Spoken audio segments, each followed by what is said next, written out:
네, 소정섭의 시사쇼. 이번 시간에는 조혜진 전 국민의힘 의원, 김해을을 지역구로 두고 있는 전직 3선 의원입니다.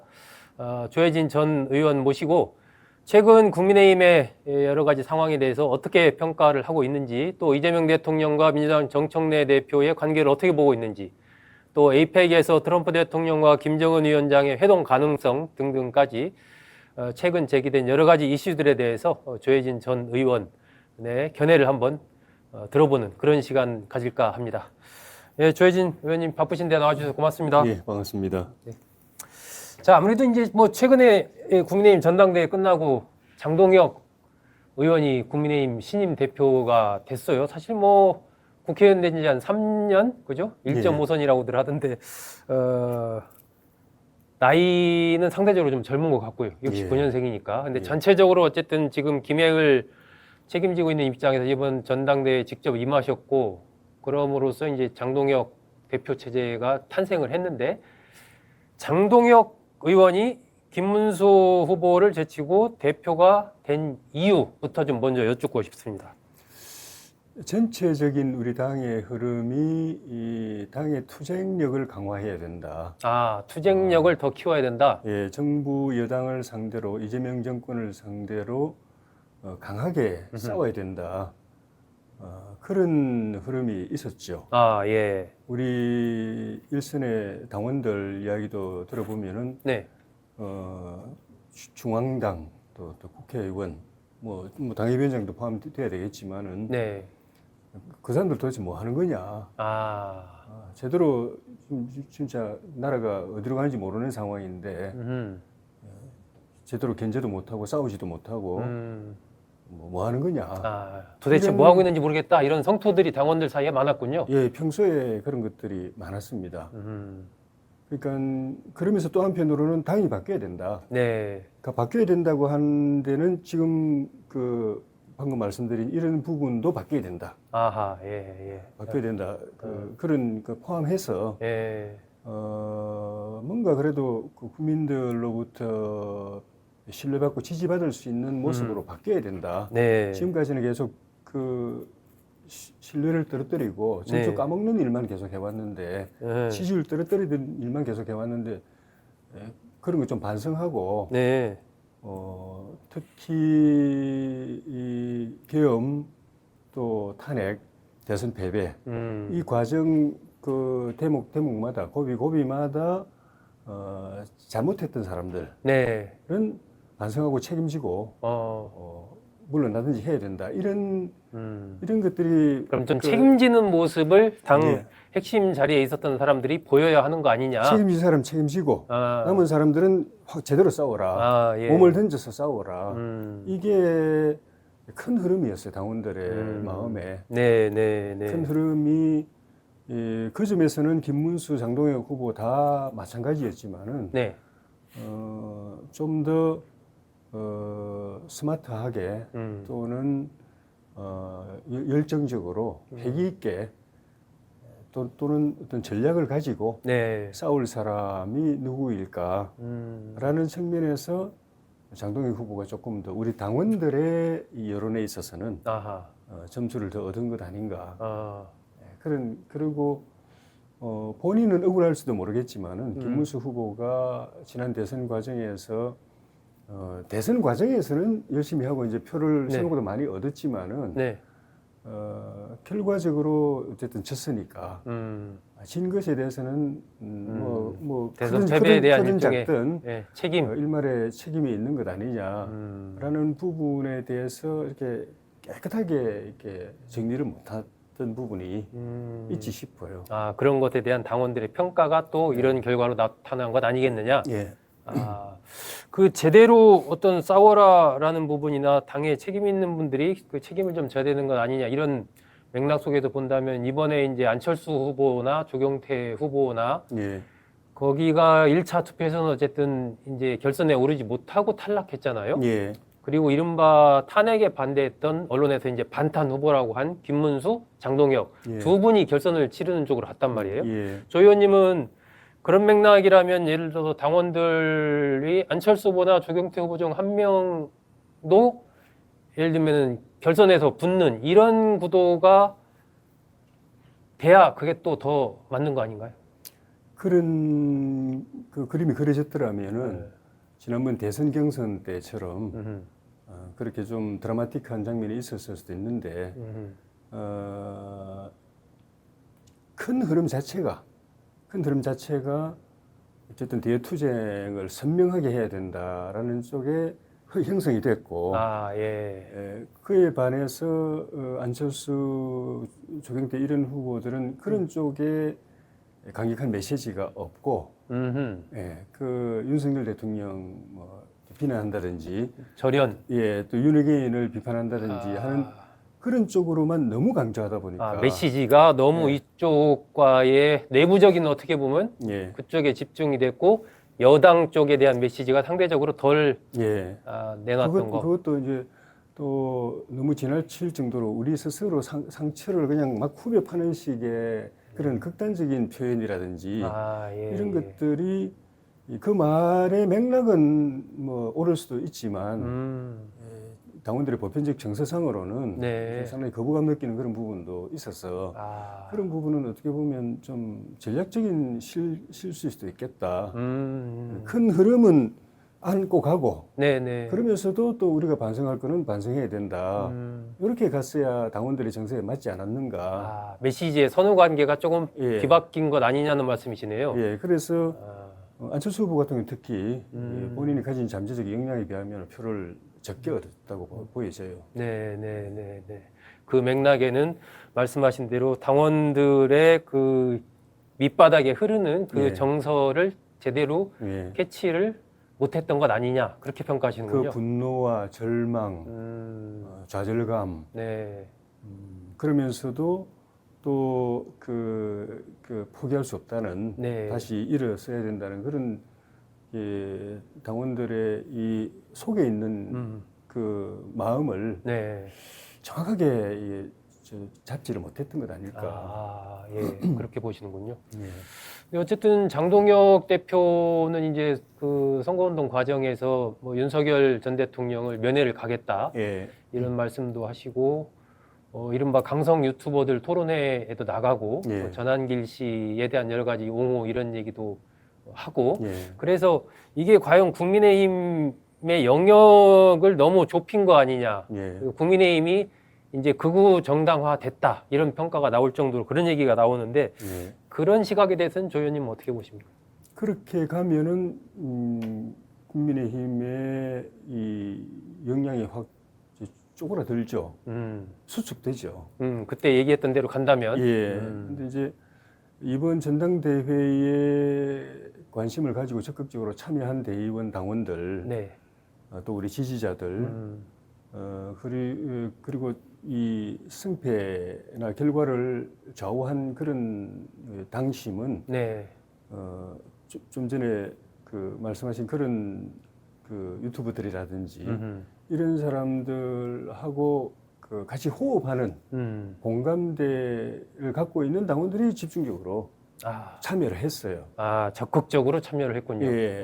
투표율은 별로 그 전체적으로 보면은 50%가 안 됐거든요.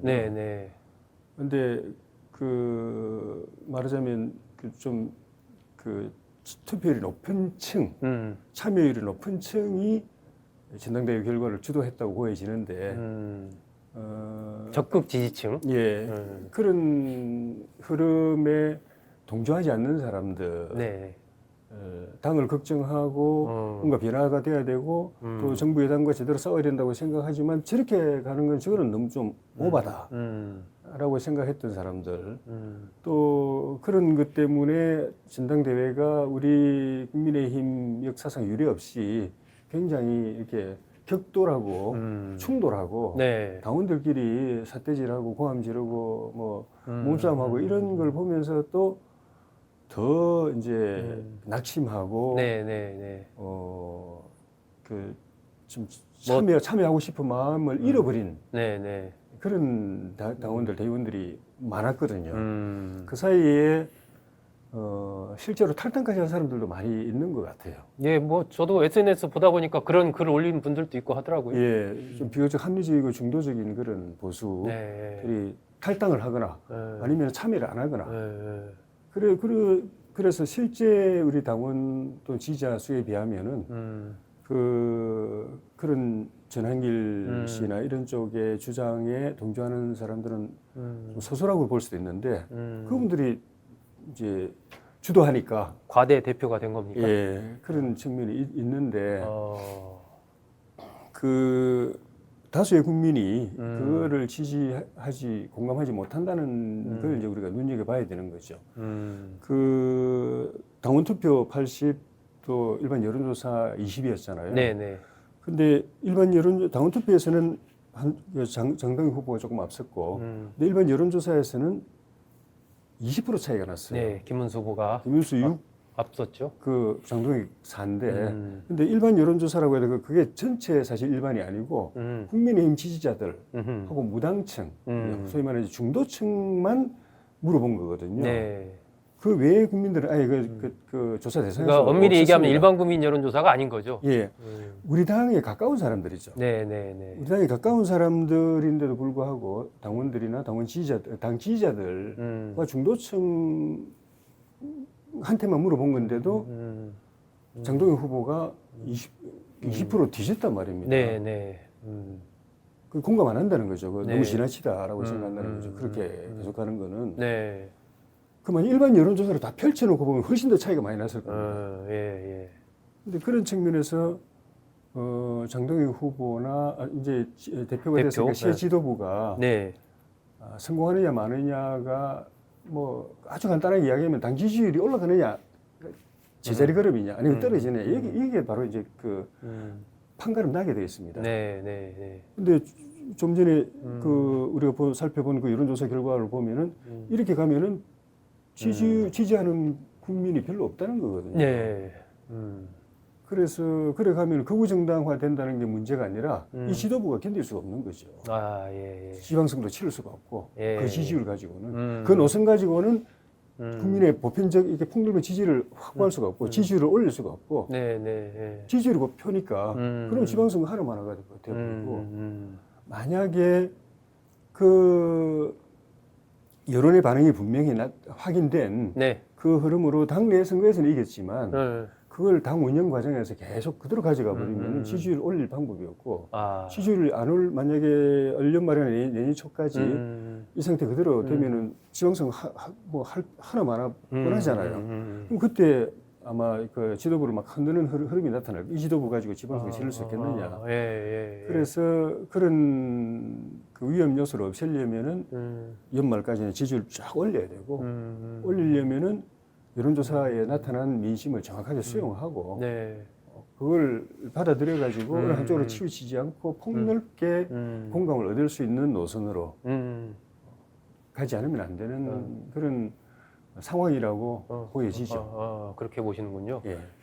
결국 장동혁 대표 체제가 지지율을 지금보다 어쨌든 상당히 좀 끌어올리지 못하면 내년 지방선거 전에 어떤 지도체제의 변화가 다시 올 수도 있다. 그런 예측이시네요. 그렇죠. 뭐 그럴 수밖에 없다 상황이. 이번뿐만 아니라 매번 우리 뭐 선거 때마다 그렇죠. 총선이나 지방선거 때마다 비대위가 만들어진 이유가 밑에서부터 터져 나오는 거죠. 비대위가 만들어진 이유가 그 직전에 보니까 이 지도부 가지고는 희망이 없다고 판단이 들어서 이제 새로운 뭔가 희망을 만들어내서 비대위를 늘 전환을 했거든요. 이번뿐만 아니라 매번 그래왔던 게 그건데 그거는 이제 지지율 보고 판단하는 거거든요. 딴 거 없습니다. 지지율 곧 득표율로 되니까 그 당시 지지율을 그대로 대입해 보면 선거 결과가 뻔히 나오니까. 그렇죠.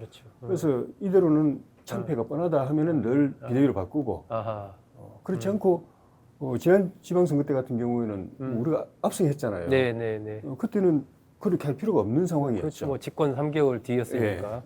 그게 조 의원님은 그러면 마지노선이 그걸 판단하는 마지노선이 올 연말이라고 보시나요? 언제쯤으로 예상을 하시나요? 연말 연초 정도로 봐야 되죠. 연말 연초. 보통 이제 그 총선 앞두고 비대위 출범시킬 때는 총선이 4월이니까 뭐 한 12월이나 이때쯤 비대위 전환을 했는데 지방선거는 6월이기 때문에 조금 더 지켜볼 가능성이 있죠. 그런 12월이나 한 2월 이 정도 되겠군요. 예, 그런 측면에서 이제 우리 장동혁 씨 지도부가 시간은 좀 충분하다 봅니다. 그리고 민주당이 잘하고 있는 게 아니기 때문에 네. 이재명 정부가 또 잘하고 있지도 않다고 보여지고 또 잘할 전망도 별로 구조적으로 별로 안 보이기 때문에 우리 당만 좀 더 쇄신하고 변화하고 국민들이 바라는 방향으로 네. 또 일선에 있는 당원들이 바라는 방향으로 그렇게 가면은 얼마든지 충분히 올릴 수 있다. 반전이 가능하고 결국 지지율은 민주당보다 앞서면 되는 거거든요. 예, 예. 민주당보다 몇 프로라도 앞서면 선거는 우리가 해볼 만한 거죠. 아, 예. 그게 목표를 둬야 됩니다. 뭐 네. 딴 건 복잡하게 이야기할 필요 없어요. 딱 그 지표가 결과가 지지율로 다 나오는 거기 때문에. 지지율. 그리고 투표는 지지율표로 연결되기 때문에. 네, 네, 네. 지지율을 올리기 위해서 어떻게 해야 되느냐. 다르게 말하면 민심을 얻기 위해서, 국민의 지지를 얻기 위해서 어떻게 해야 되느냐. 그러면 국민이 바라는 게 뭐냐. 이걸 어떻게 수용해서 우리가 그 실행을 해낼 거냐. 이걸 고민해야 됩니다. 그걸 집중적으로 고민을 해야 된다. 예. 자, 같은 맥락인데 어쨌든 장 대표가 이제 윤석열 전 대통령을 면회 가겠다라고 얘기를 했고 내부 총질자에 대해서는 단호한 조치를 취하겠다. 뭐 이렇게 얘기를 했단 말이에요. 이게 이제 그동안에 뭐 언론에서 해석이 많이 나왔지만 어쨌든 면회는 뭐 면회 딱 가는 거고 내부 총질자는 결국 친한 게 몇몇 인사들 대상으로 한 어떤 조치 이런 것들의 가능성 이건데 조 의원님은 장 대표가 요 두 가지 사안에 대해서 어떻게 해야 된다라고 보시나요? 이제 그 표현을 그렇게 했는데 구체적으로 어떻게 할지는 또 봐야 되는 것인데 표현 자체는 사실은 조금 거칠거든요. 그걸 행동도 그렇게 거칠게 해버리면은 당 지지를 올리는데 도움이 안 될 것 같아요. 그러니까 윤석열 대통령 면회 같은 경우는 저는 면회는 갈 수 있다고 봅니다. 네. 우리가 모셨던 전직 대통령이기 때문에 그리고 지금 굉장히 어려운 상황에 있기 때문에 인간적 도리상으로도 가서 위로하고 하는 건 할 수 있는데 그것이 잘 완전히 오해가 곡해가 돼가지고 대통령이 그동안 한 일도 그냥 윤핵인이 주장하는 것처럼 뭐 계엄도 잘했다. 뭐 결과적으로 옹호하는 이런 식으로 비춰져서는 안 되지 않느냐. 그리고 지금 이제 여러 가지 이제 형사 사건들에 대하는 수사와 재판에 대한 본인의 태도, 그걸 뭐 공감하고 동조하는 것처럼 그렇게 보인다든지, 물론 대통령으로부터 윤석열 대통령 입장에서 억울한 부분은 있지만은 본인이 법조인으로서 또 과거에 이제 수사 책임자로서 했던 걸 생각하면은 억울하더라도 또 당당하게 수사나 재판에 응해야 될 부분들을 해야 그게 국민들이 공감을 얻을 수 있다고 보거든요. 그런 측면에서 지금은 행동은 어떻게 보면 좀 전직 대통령으로서는 좀 실망스러운 그런 모습들 많이 있잖아요. 또 전직 수사 과거의 법조인으로서 수사 책임자로서 그런 것까지 그냥 옹호하는 듯이 비친다. 면회라는 이 이벤트가 그러면 그 당이나 본 지도부에도 도움이 안 될 것이고 일단 근데 어쨌든 지금 이제 국민의힘과 윤석열 전 대통령의 직접적인 관계는 없잖아요. 그 상황에서 만약에 장 대표가 윤석열 전 대통령을 면회한다 그러면은 조 의원님 말씀 그 맥락과 관계없이 그렇게 해석될 상황 아닌가요? 지금 상황이? 그러려면 본인이 메시지를 분명히 해야 되는 거죠. 장 대표가 만나서 위로하고 하되 기회가 있다면은 뭐 계엄에 대한 분명한 평가, 뭐 그 전후 과정에 대한 그 과거에 3년 집권 동안의 그 대통령의 그 공과에 대한 평가라든지 또는 현재 수사 과정, 재판 과정에서 임하는 태도에 대한 평가라든지 이런 걸 분명하게 해주면은 그런 오해 소지가 적죠. 그냥 같이 동조를 한다든지 아니면 아무 말을 안 한다든지 하면은 점수 잃게 돼 있고 그리고 그 두 번째가 내부 총질자. 내부 총질자 같은 경우 총질이라는 표현 자체가 사실은 굉장히 독선적인 표현이거든요. 이게 과거에 그 생각이 다른 사람의 다른 말을 총질이라고 표현해 버리면은 그거는 어떻게 보면 나는 옳고 나하고 생각이 틀린 사람, 다른 주장을 하는 사람들은 나쁜 사람들이다, 문제 있는 사람들이다. 당의 민주정당에서 있을 수 있는 다양한 목소리로 생각하지 그걸 받아들이지 않고 딴 말하면 내 용납 못해 이런 그 기본으로 두고 하는 이야기거든요. 네. 이게 전에 윤석열 전 대통령이 이준석 대표 예. 저기 할 때 쫓아내고 할 때 그때 썼던 표현 아니에요? 그슬 올라가면 훨씬 더 오래됐습니다. 아, 예. 옛날에는 제가 처음 국회 들어온 18대도 그렇고 그전도 그렇고 한 19대까지는 당내에 소장파들의 혁신 운동이 늘 있었습니다. 그렇죠, 그렇죠. 예. 옛날 남원정부터 해가지고 대표로. 예. 그럴 때 그걸 좀 마땅치 않게 생각하는 이제 선배들이나 또 당내에 또 힘센 쪽에서 내부 총질이라는 표현을 그때부터 썼거든요. 그때 쓰긴 썼군요. 예. 그래서 근데 그게 결과가 별로 좋지 않았습니다. 그 자체가 또 새로운 갈등을 불러일으키고 당이 뭐랄까 혁신을 거부하는 듯한 그런 모습으로 변화를 거부하는 이미지로 국민들에게 보였기 때문에 그래서 정말로 가끔씩 그런 예가 있었거든요. 민주당에게 귀순하려고 민주당에게 넘어가기로 딱 작정하고 그쪽에 가기 위해서는 이제 좀 뭔가 명분 쌓기용으로 막 당에다가 그냥 칼질하고 이런 사람들이 과거에 좀 있었습니다. 그런 사람들은 진짜 내부 총질자예요. 적과 내통하는 사람들이니까. 지금은 어떻습니까? 그런 경우는 내부 총질자라고 할 수 있죠. 그리고 그 정도 의도는 아닌데 뭔가 하여튼 문제가 있어가지고 너무 과하게 과도하게 단순한 비판을 넘어서 가지고 너무 과도하게 당에 상처를 내거나 분란을 일으키거나 국민들로부터 짜증나게 만드는 그런 경우도 있거든요. 그런 경우에는 좀 다스릴 필요가 있죠. 징계를 한다든지 할 필요가 있지만 또 그것도 다 징계를 한다 하더라도 당원 당규에 근거를 두고 해야 되고 또 그에 맞게 해야 되고 그렇지 않고 지금 문제는 나 또는 우리 주류 하고 다른 목소리. 생각이 다른 사람들 또 다른 말 하는 사람들은 용납 못한다 이런 것으로 비치면은 이거는 국민의힘이 더 이상 민주정당이 아닌 걸로 보이니까 저 정도 이야기도 수용을 못하는 굉장히 경직된 막힌 당으로 보이니까 당도 그렇고 그 지도부도 그렇고 그걸 가지고 국민들 지지 얻을 수 있겠습니까? 지금은 그럴 때는 아니지 않느냐? 이번 전당대회에 나온 일부 발언들은 아슬아슬한 부분도 좀 있습니다, 사실은. 뭐 저쪽에 넘어가려고 의도하고 하는 거는 아니지만은 저렇게까지 말을 해야 되나? 같은 말이라도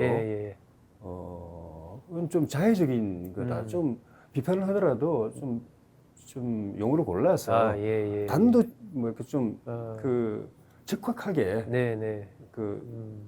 그렇게 좀 해야 되는데. 불필요하게 저렇게 되면 저렇게 너무 심한 자극적인 표현을 쓴다든지 이런 경우가 있었던 건 맞다. 그런 건 공연히 본인이 거꾸로 공격받을 빌미를 주는 것이거든요. 그런 점들은 좀 자제돼야 된다고 봅니다. 장동혁 대표가 어쨌든 뭐 그런 부분까지도 잘 지금으로서는 포용을 해서 지지율 올리는데 전념해야 된다 이렇게 보시는 건가요? 그게 당의 운명과 직결돼 있고 지도부의 미래와 직결돼 있기 때문에 그거 못하면은 당도 어려워지고 지방선거 제대로 치를 수 없고 지도부도 굉장히 어려워지죠.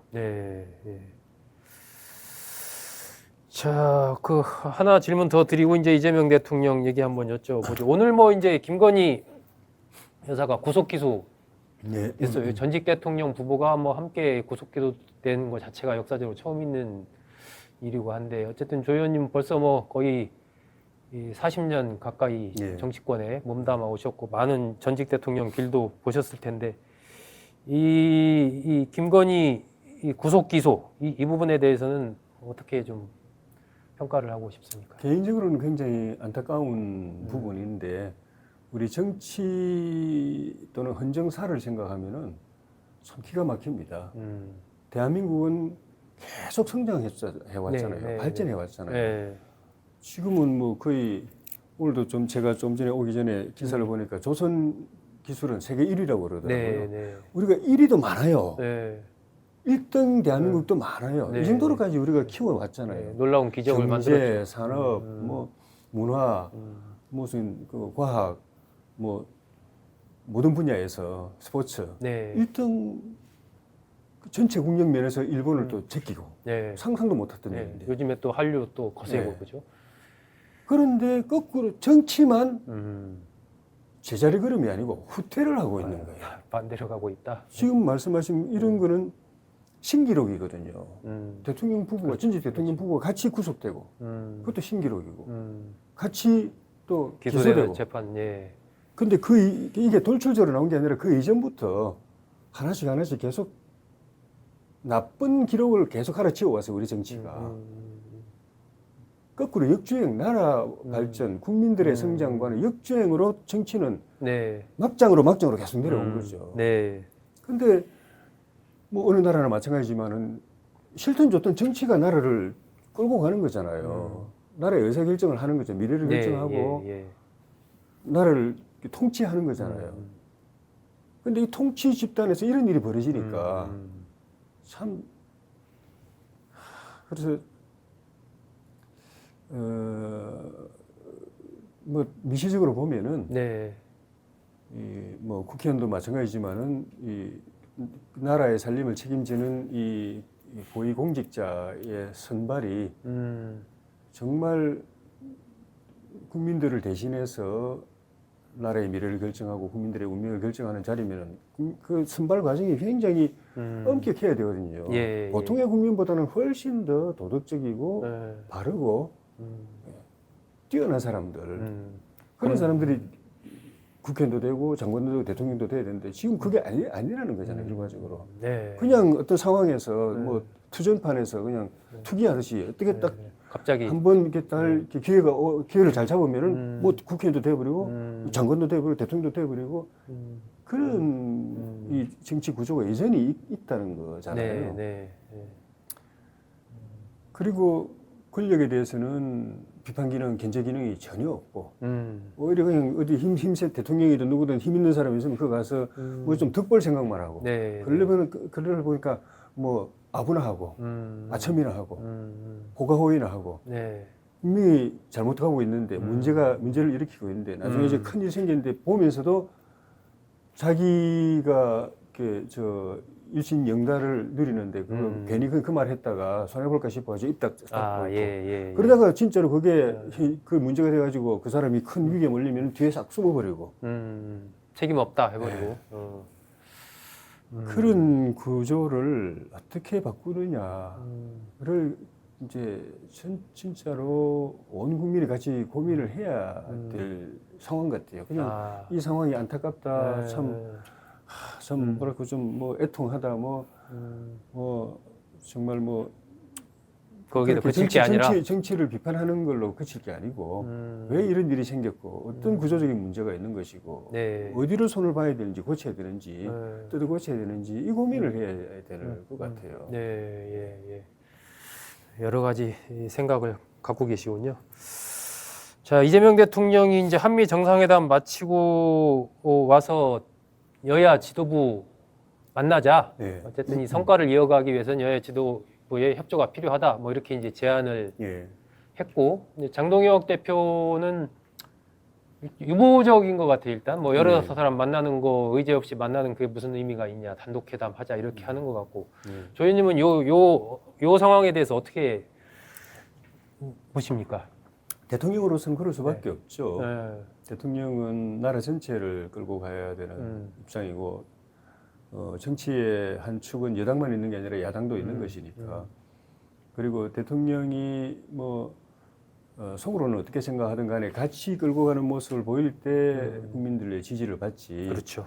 어느 한쪽을 그냥 외면한다는 거는 그 정당을 대표하는 그 정당이 대변하는 나머지 국민들을 외면하는 거기 때문에 그럼 반쪽 대통령이 될 수밖에 없죠. 그래서 그렇게 하는 건 당연한 건데 문제는 그게 의미가 있고 성과가 있어야 되는 거잖아요. 그냥 밥 먹는 자리여서는 아니지 않느냐? 일단 만남이 이루어져야 되고 만남을 통해서 대통령이 기대하는 그런 통합적인 효과가 있어야 되잖아요. 네, 야당이 국정에 동참하고 또 도와줄 건 도와주고 그런 효과가 나와야 되잖아요. 그리고 민심이 또 통합되는 그런 효과가 나와야 되는데 대통령이 그것까지 그렇게 하려면 해야 될 선결 조치가 많아요.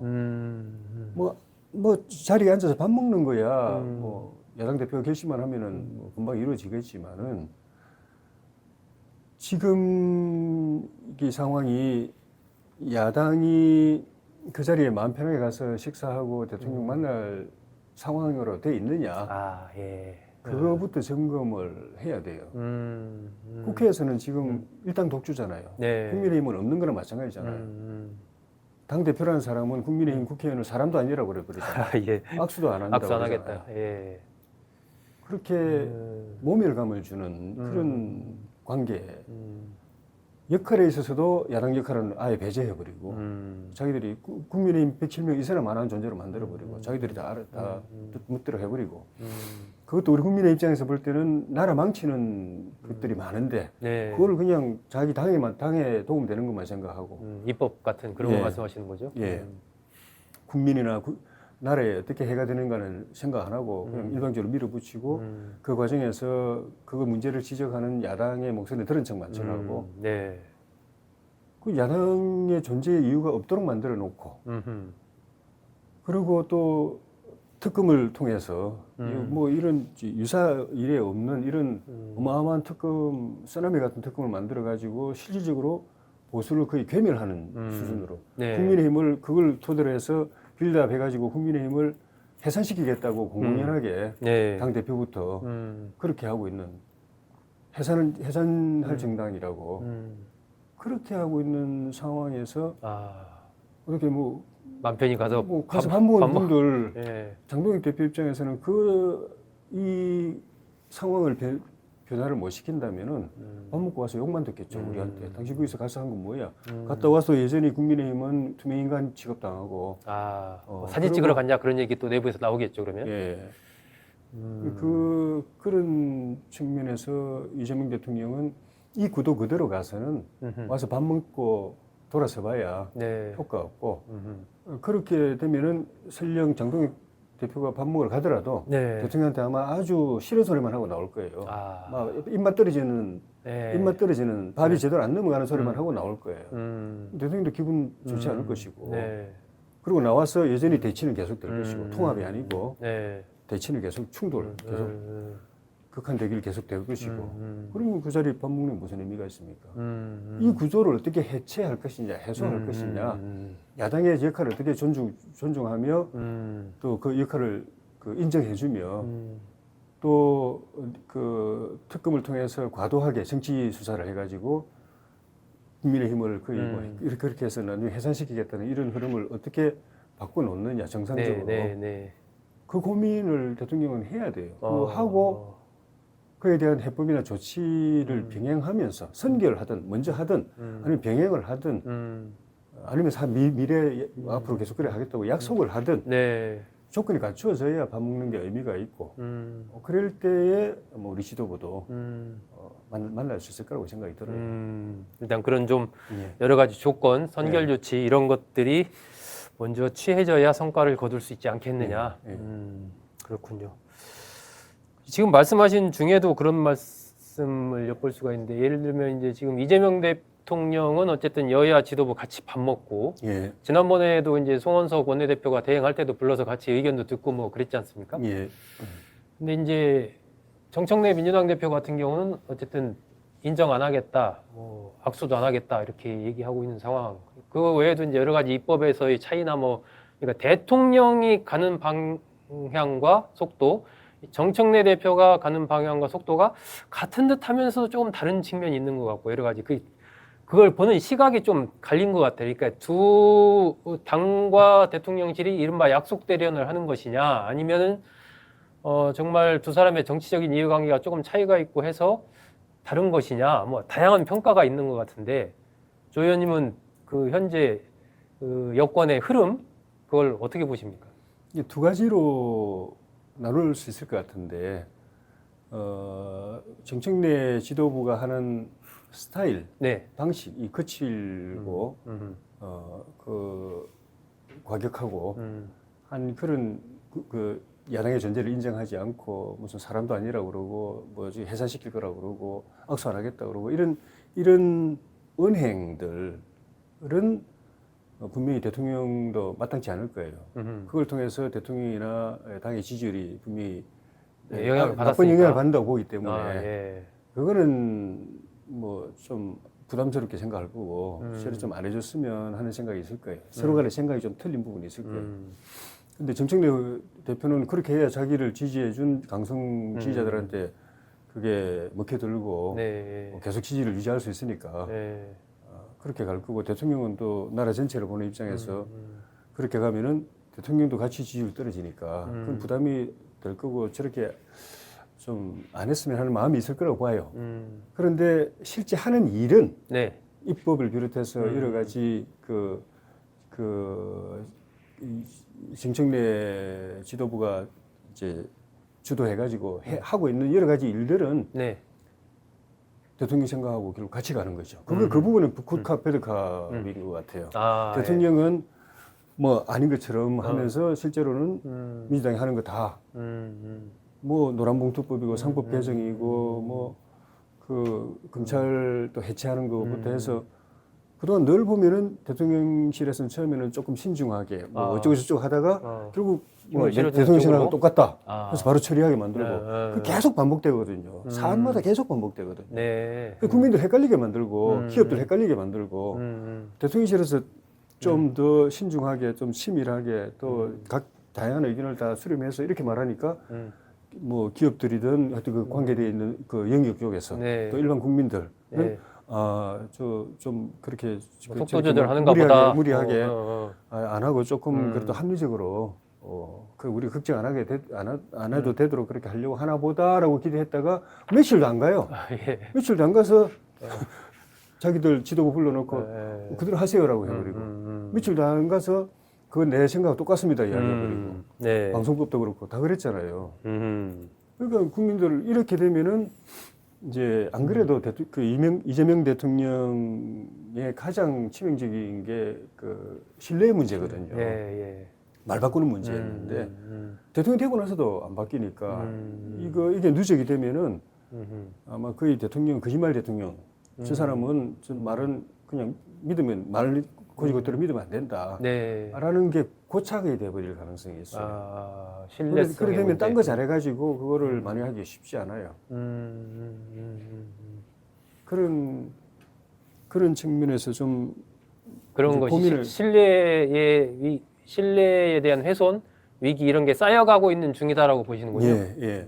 벌써 지지율도 반영이 되잖아요. 네. 70일밖에 안 됐는데 50%대로 떨어졌으니까 예. 일부에서 보니까 40%대로 떨어진 데도 있더라고요. 네, 뭐 떨어졌다가 또 오늘 조사는 한미 정상회담 그것에 대해서 다시 또 50%대 중반으로 올라갔더라고요. 그건 뭐 좀 봐야 되죠. 하여튼 그런 측면에서 이리 이중 플레이하면 안 된다. 민주당이 정청래 대표 체제가 이렇게 막 그냥 일방통행식으로 밀어붙이고 하는 것이 자신의 생각이 맞다면은 처음부터 그래 이야기를 하고 내 생각하고 똑같다고 이야기하고 아닌 것처럼 했다가 다시 하고 하면은 뭐 나라도 혼란스럽지만은 대통령의 결정적 그 타격이 될 수 있다는 걸 좀 고민해야 될 거예요. 아니면 처음부터 딱 막든지 아니라고 진짜 아니라고 생각했다면 못하게 딱 막든지 대통령 거부권도 있잖아요. 거부권 행사하려고 그러면 민주당이 마음대로 하겠습니까? 어쨌든 그렇게 할 필요 없이 당정 협의 과정에서 다 조정해야 되지만은 그렇게 하든지 아니면은 자기 생각하고 똑같다고 하면은 막 헷갈리게 만들지 말고 나도 그렇게 생각한다고 하든지 처음부터 하든지 왼쪽으로 갈 것처럼 하다 오른쪽으로 가거나 오른쪽으로 갈 것처럼 하다 왼쪽으로 가거나 이런 모습은 하여튼 좋지 않다. 추미애 의원이 지금 뭐 국회의원 중에 육선 의원이 몇 명 안 되잖아요. 그런데 법사위원장을 맡았단 말이에요. 그리고 또 국민의힘에서는 5선인 나경원 의원이 또 국민의힘 쪽에 법사위 간사를 맡았어요. 그래서 저도 이걸 보면서 뭐 추미애 위원장이 법사위원장 맡은 게 좀 이제 앞에 맡고 그다음에 이제 나경원 의원이 간사 맡고 이렇게 됐는데 야, 이게 참 여야의 대치 상황이 어느 데까지 지금 연결되고 있나를 보여주는 한 장면 아닌가 싶기도 했고 또 이 정치권 안에서의 어떤 그동안의 관행이랄까 질서랄까 뭐 그런 것들이 이제는 완전히 깨졌구나 뭐 그런 생각도 들었는데 조 의원님은 어쨌든 올해 정치권에 몸담고 있는 입장에서 6선 법사위원장의 5선 간사, 특히 법사위 이걸 어떻게 평가를 하시나요? 강경 대치 구조를 그대로 보여주는 거죠. 6선의 법무장관까지 지낸 분이 법사위원장, 상임위원장을 맡은 거는 일단 당 입장에서 당에서 임명한 거잖아요. 네. 당 입장에서는 그 전에 전전 그 법사위원장이 정청래 대표였잖아요.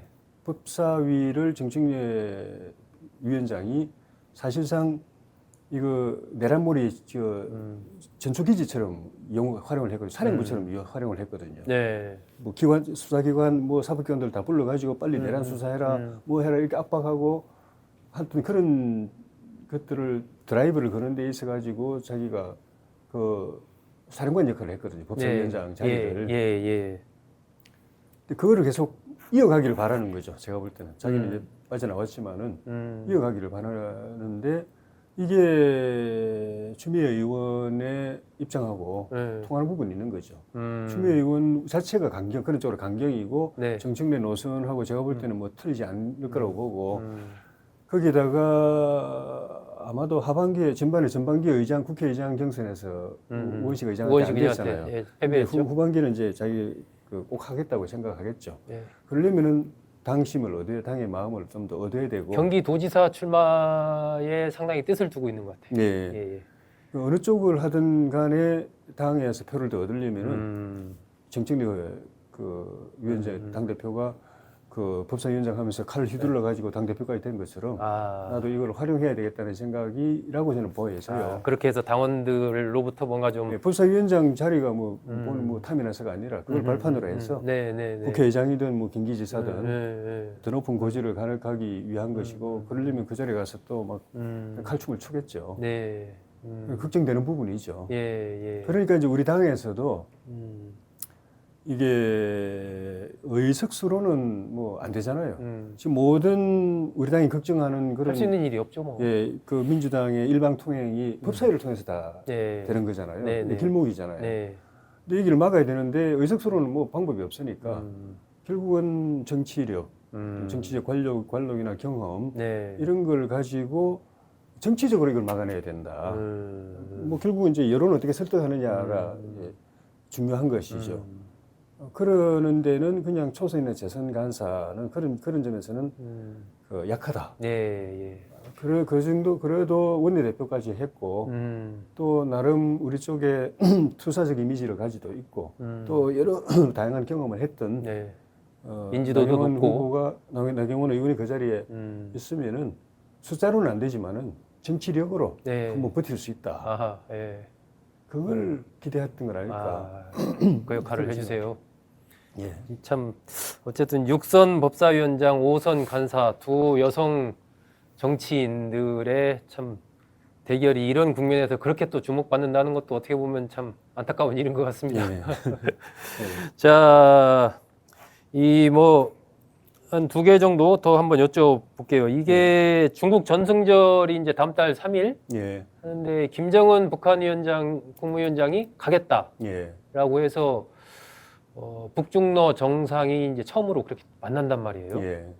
이런 것을 이게 동북아 정세에서 여러 가지 영향을 좀 미칠 것 같은데 조 의원님은 이런 사안을 어떻게 봐야 된다고 보십니까? 북한 입장에서는 중국과 관계 개선할 필요가 있죠. 그동안에 중국하고 사이가 안 좋았던 데다가 러시아하고 밀착하니까 더 안 좋아진 측면이 있는데 중국 입장에서도 북한을 마냥 저렇게 떨어뜨려 놓을 수도 없고 북한 입장에서는 또 어쨌든 중국 북한 경제의 95%를 중국이 차지하고 있는데 계속 나쁜 관계로 가서는 문제가 있으니까 관계 회복의 필요성을 느꼈을 것이고 그리고 러시아의 관계도 지금 우크라이나 전쟁을 통해서 이렇게 급속도로 가까워진 건데 우크라이나 전쟁이 끝나면은 뭐 어떻게 될지도 모르잖아요. 그런 걸 생각해서 전승결에 참석하는 것을 이런 중국과의 관계 개선 계기로 생각하는 것 같아요. 근데 그게 또 이제 세 사람이 같이 있게 되니까 주목을 받게 되는데 그게 북중러 연대 지금도 어쨌든 간에 진영으로 보면 북중러가 하나의 진영인데 네. 공산당들이 이제 통치하는 이제 진영인데 그거를 한미일 관계처럼 이렇게 동맹까지는 아니지만은 협력 체제로까지 갈 거냐 하는 거는 이제 그 이후에 이제 좀 봐야 되겠죠. 근데 어쨌든 구도상으로는 네. 한미일 자유진영, 또 북중러 공산진영 이렇게 진영 지금 진영으로 이렇게 갈리는 그 조금씩 그렇게 그런 흐름이 보이는 거죠. 네. 그 전에 그 미국하고 중국하고 이 강국들 간의 패권 경쟁, 미중 패권 경쟁이었는데 이게 진영 대결로 이제 또 북중러 이래 되면은 그 진영으로도 확산되는 것이고 이렇게 진영과 진영이 대결하는 거는 과거 역사적으로 볼 때는 결과가 좋지 않았죠. 그 우리 1차 대전, 2차 대전도 결국은 진영 전쟁이었잖아요. 개별 국가 간의 전쟁이 아니고 그렇게 세계적인 큰 전쟁이 되어버린 거는 진영에 참여한 모든 나라들이 전쟁에 다 뛰어들어 버리니까 뭐 전 세계 대전이 되어버린 건데 그래서 이렇게 진영으로 이렇게 구획이 되고 분리가 되고 거기에 서로 간의 긴장과 대립이 강화되는 거는 역사적으로도 별로 좋지 않고 또 우리 입장에서는 그 진영 대결에 어떻게 보면은 대리전을 치른 측면이 있잖아요. 6.25 때. 그렇죠. 최전선에 있기도 하고. 공산진영의 남하를 막기 위해서 자유진영이 유엔을 중심으로 해서 참여해가지고 이렇게 우리 땅에서 그런 우리 저 국민들만 정말 뭐 비참한 그런 처참한 경험을 한 그런 일이 있었는데 만약에 진영끼리 이렇게 해서 어느 정도에 촉발된다면은 그 지금 이야기되는 데가 중국하고 미국이 직접 뭐 싸울 가능성보다도 대만이라든지 한국이라든지 이런 데가 그 이게 접점이 될 가능성이 충격 지점이 될 가능성이 있다는 거잖아요. 그런 점에서 좀 걱정되죠. 이번에 뭐 이재명 대통령도 이제 그 안미 경중 그 할 수 없다 그렇게 얘기를 했는데 그런 상황에서 조 의원님 지금 말씀하신 맥락과 같이 결부해서 우리나라는 그렇다면 이 상황에서 어떤 외교 전략을 취해야 할까요? 일단은 그 이재명 대통령이 말한 거는 일단 정답은 찾은 것 같아요. 그 양 진영이 있는데 두 진영이 서로 잘 지낼 때는 가운데 있어도 괜찮습니다. 이쪽하고 잘 지내면은 이쪽 사람들이 우리도 그쪽하고 잘 지내. 그러니까 니들 잘 지내니까 아무 문제 없어. 이래 이야기를 하게 돼 있잖아요.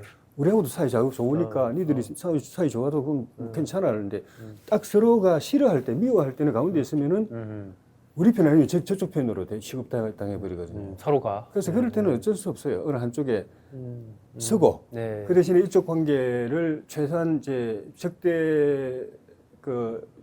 적이지 않도록 적대성을 좀 낮추도록 희석시키는 거예요. 최소화시키는 그 전략밖에 있을 수가 없는데 계속 그런 점에서 민주당은 그 지점을 놓고 분명한 입장을 정리를 못했죠. 근데 앞으로 좀 지켜봐야 되겠지만은 일단 이재명 대통령이 말한 것만 놓고 보면은 그건 확실하게 한 것 같아요. 우리는 미국 편이다.